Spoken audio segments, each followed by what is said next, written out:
Hola a todos, somos Elena y Jorge, ahora veréis a mi compañero, y ambos somos doctorandos en la Universidad de Granada. Antes de empezar, nos gustaría darle las gracias a la Asociación Eventex por poder participar en este ciclo de conferencias científicas, y que si os gustan los idiomas o queréis saber un poco más sobre lo que hacemos en lingüística, quedaos porque quizá os interese este vídeo. Y es que el lenguaje es un aspecto esencial en nuestro día a día.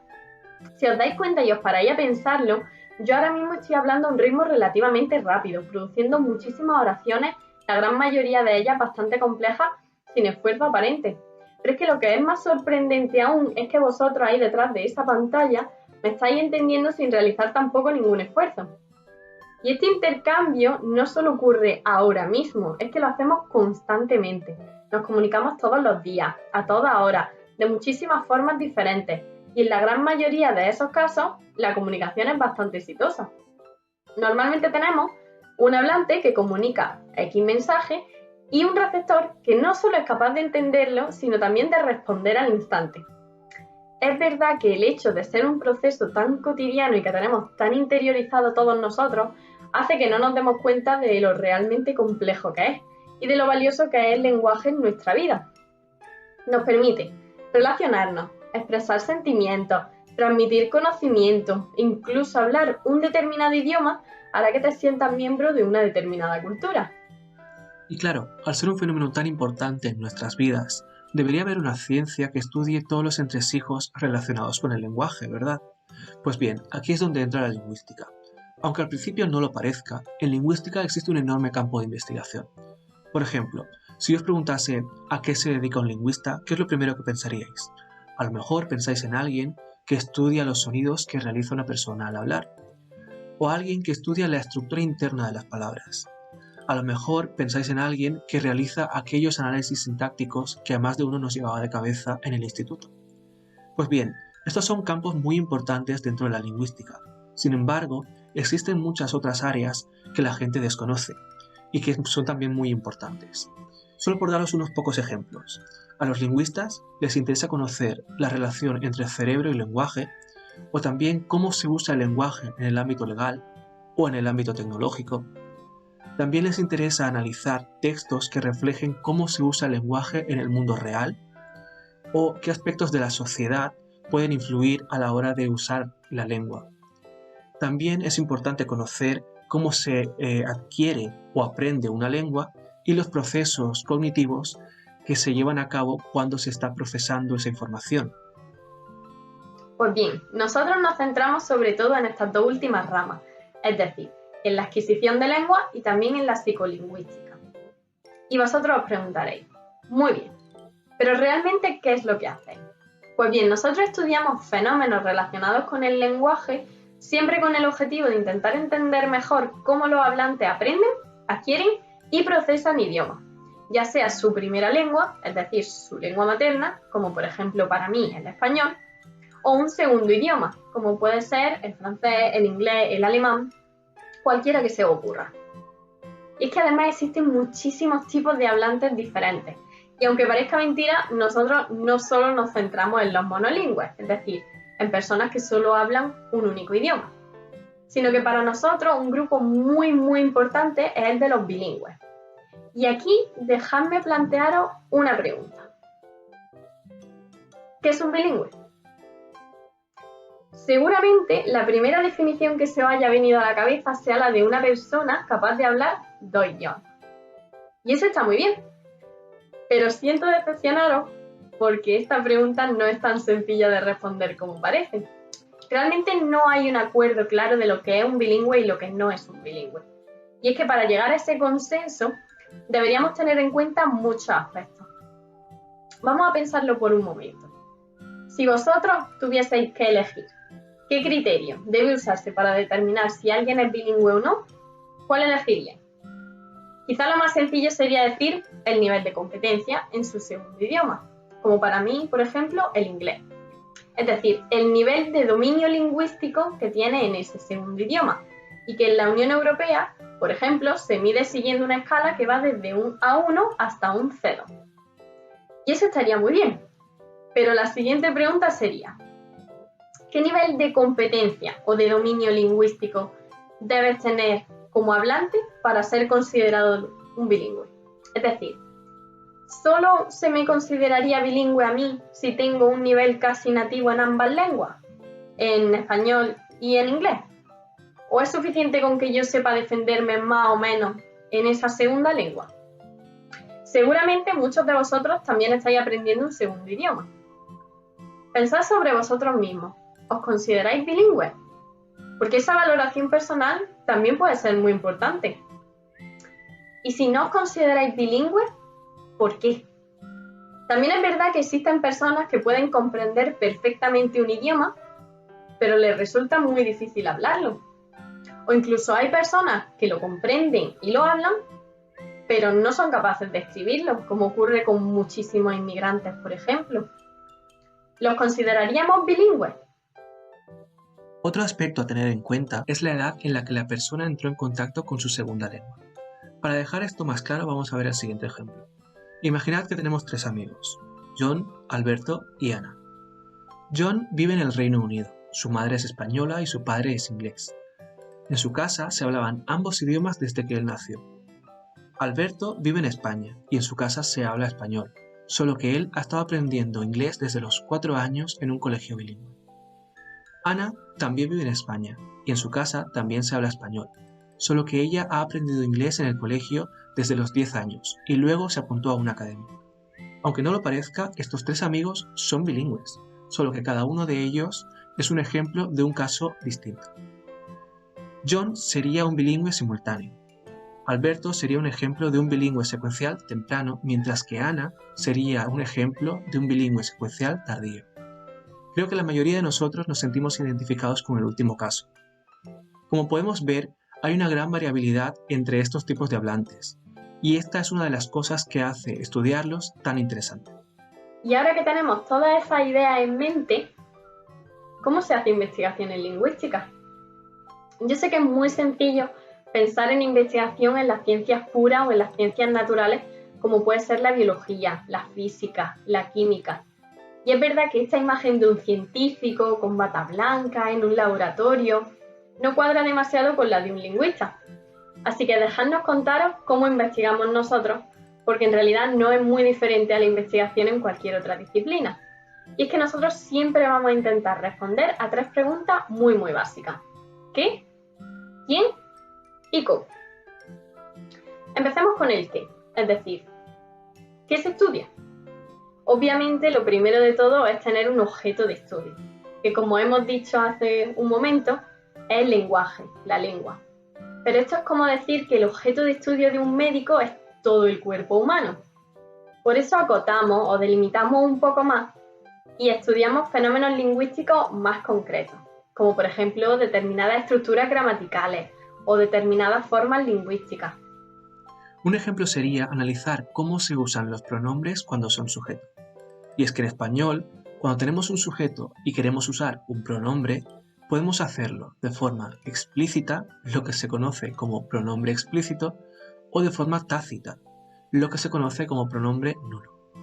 Pues bien, para dejarlo claro, leamos la siguiente frase. Si aquí yo os preguntase ¿quién se fue del restaurante?, muy probablemente vuestra respuesta fuera María. Pero ¿por qué María y no Pedro?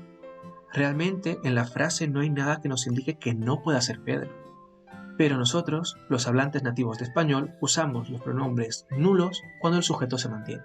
Es decir, si el sujeto de la primera frase es María, no hace falta usar el pronombre en la segunda. Esto es una especie de acuerdo que tenemos los nativos de español. Pues bien, leamos la siguiente frase. ¿Esta frase os suena igual de bien? Porque a mí me parece un poco redundante, ¿verdad? No hace falta usar ella. Ya sabemos que María es la persona que se fue del restaurante.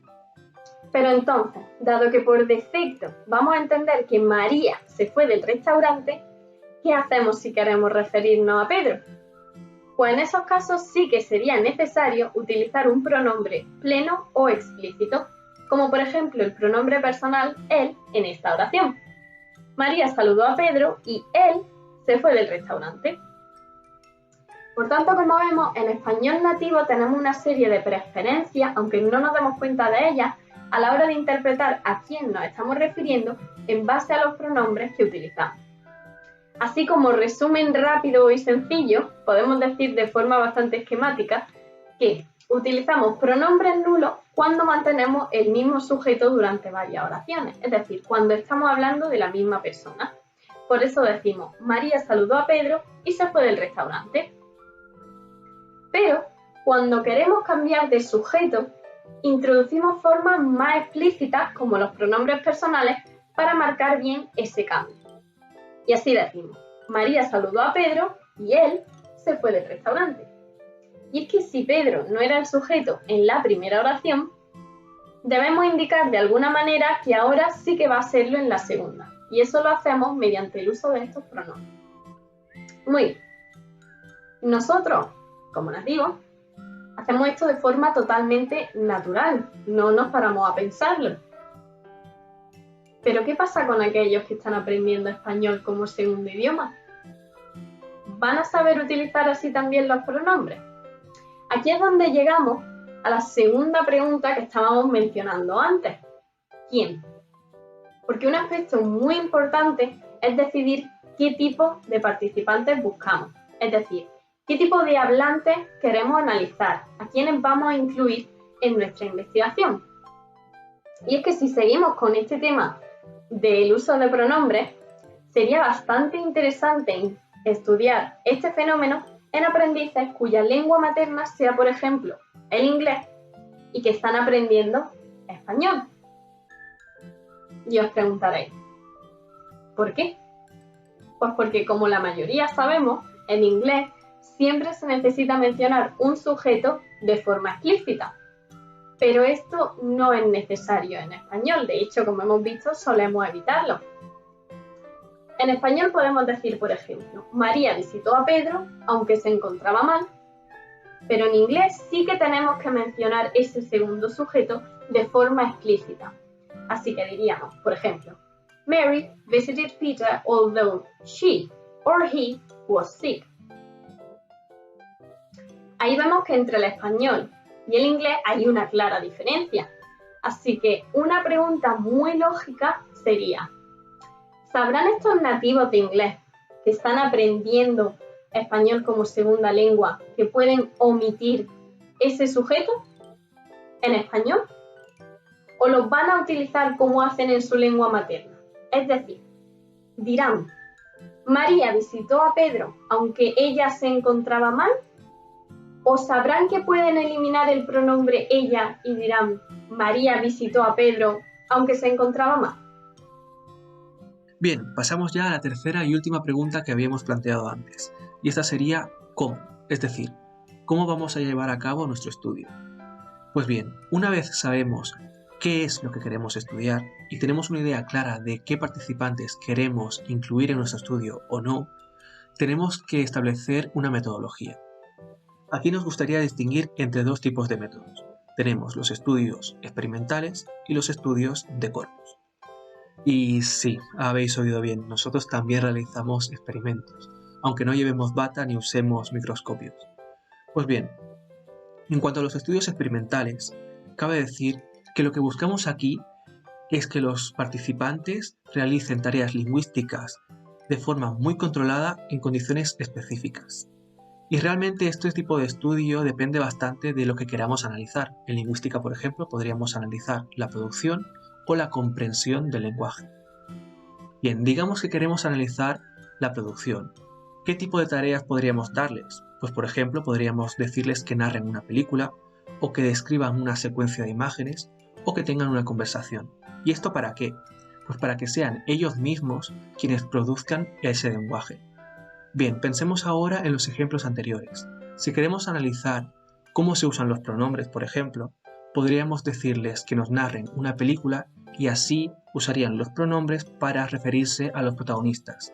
Y luego nosotros podríamos analizar esa producción. Ahora bien, si por el contrario lo que queremos estudiar es cómo interpretan, cómo comprenden o cómo procesan mentalmente la lengua, lo más común es darle oraciones que ya están redactadas y ver cómo reaccionan a ellas. Para ello podemos utilizar muchísimas tareas distintas. Por ejemplo, podemos utilizar cuestionarios de comprensión. Podemos también utilizar tareas de lectura, donde vamos a medir el tiempo de reacción o el tiempo que tardan en leer dichas oraciones de forma muy precisa en milisegundos, o incluso también podemos analizar el movimiento ocular que realizamos todos de forma totalmente inconsciente al leer una serie de oraciones. ¿Por qué? Pues porque esto nos va a permitir tener acceso a lo que ocurre en la mente de los participantes o de los hablantes en general y medir esos procesos más internos a la hora de leer. Obviamente para esto utilizamos software específico en condiciones de laboratorio, es decir, en condiciones que están muy controladas. Os voy a dar un ejemplo para que esto no suene todo tan abstracto. Volvamos a retomar la idea del uso de pronombres que hemos estado viendo hasta ahora. Fijaos en la primera oración. Como ya hemos visto, María saludó a Pedro y se fue del restaurante. Tenemos un sujeto nulo en la siguiente oración que no necesitamos mencionar de forma explícita porque los hablantes de español ya damos por hecho que si no se menciona otro sujeto es que sigue siendo el mismo de antes, es decir, María. De manera que esa primera oración concuerda con nuestras preferencias de interpretación. La segunda, pues la verdad es que no, porque tenemos María saludó a Pedro y ella se fue del restaurante. Ella. No es necesario decir ella, un nativo de español no lo va a utilizar siempre que se refiera a María, así que la persona que escuche esa oración, si también es nativo de español, va a pensar, ¿ella?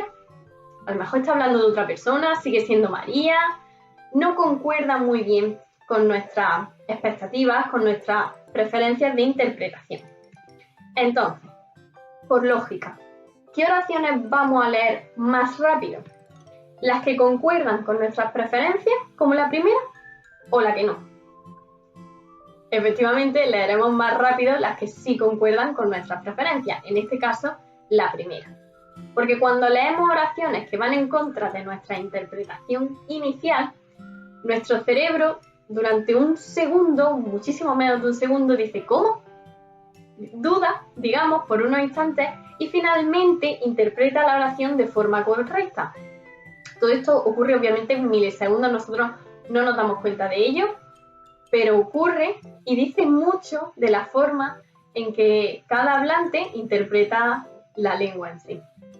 Y bien, por otro lado también tenemos los estudios de corpus. Este tipo de estudio es muy distinto al anterior porque, entre otras cosas, no se realiza ningún experimento. Lo que hacemos aquí es analizar un gran número de textos que fueron recogidos por otros investigadores y que luego se almacenaron en grandes bases de datos a las que llamamos, efectivamente, corpus. De esta forma, los lingüistas tenemos acceso a una gran cantidad de datos que luego podemos analizar. Una de las grandes ventajas de los corpus es su variedad. Es decir, podemos encontrar infinidad de corpus dependiendo del tipo de texto que recogen o de los hablantes que participan. Por ejemplo, podemos encontrar corpus que recogen textos sacados de novelas de ficción, de artículos de opinión o de películas. Pero claro, ante tanta variedad, ¿qué tipo de corpus podríamos usar nosotros, que estamos interesados en el lenguaje de las personas que hablan un segundo idioma o que lo están aprendiendo? Pues bien, existe un corpus que está especializado en ellos y se llama corpus de aprendices. Aquí lo que vamos a hacer ahora es ver un ejemplo de un corpus de aprendices que está especializado en aprendices de español como segundo idioma, que se llama CEDEL 2. Vamos a entrar en su web y vamos a ver cómo funciona y qué aspectos de los participantes se tienen en cuenta a la hora de realizar un corpus. Para empezar, tenemos que dirigirnos a learnercorpora.com. En esta página nos dan la opción de participar en el corpus o de usarlo y descargar los datos. Como vemos, tenemos dos corpus, el corpus escrito del español como segunda lengua o el corpus escrito del inglés como segunda lengua. Seleccionamos el primero y realizamos una búsqueda avanzada. Aquí podemos elegir entre el corpus de nativos y el de aprendices, ya que cuando analizamos los textos de aprendices, los comparamos con los textos de gente nativa para ver las similitudes y las diferencias. Como veis, este corpus recoge datos de aprendices de español que tienen distintas lenguas maternas. Para este ejemplo, vamos a elegir el inglés. También podemos elegir el tipo de tarea que los participantes completaron y si realizaron esa tarea de forma hablada o de forma escrita. Además, como cada participante es distinto, se tienen en cuenta datos como el sexo, la edad, el nivel de dominio del español o los años que se lleva estudiándolo. Para este ejemplo vamos a buscar la palabra película y ver un adelanto de esos textos. Al ser una palabra común, vemos que hay un gran número de resultados. Y una vez hemos llegado hasta aquí, es decir, una vez que ya sabemos qué vamos a estudiar, a quién vamos a analizar y también cómo vamos a hacerlo, ya lo siguiente solamente sería llevar a cabo nuestro análisis con todos los datos recogidos y obtener resultados, los cuales vamos a interpretar a posteriori. Y es que todo esto nos va a permitir ver cómo se comportan en general nuestros participantes o los hablantes. Dejadme poner un ejemplo, y es que tras analizar una gran cantidad de datos o de textos, hay bastantes estudios que concuerdan en que los aprendices son generalmente más redundantes que los nativos. Es decir, aquellas personas que están aprendiendo un segundo idioma, cuando se les analiza en ese segundo idioma, suelen utilizar pronombres o formas más explícitas en contextos donde un nativo realmente no lo utilizaría porque no le hacen falta. Todo esto, como en cualquier otra ciencia, permite que se propongan teorías o hipótesis en base a los resultados que han ido ofreciendo muchos estudios.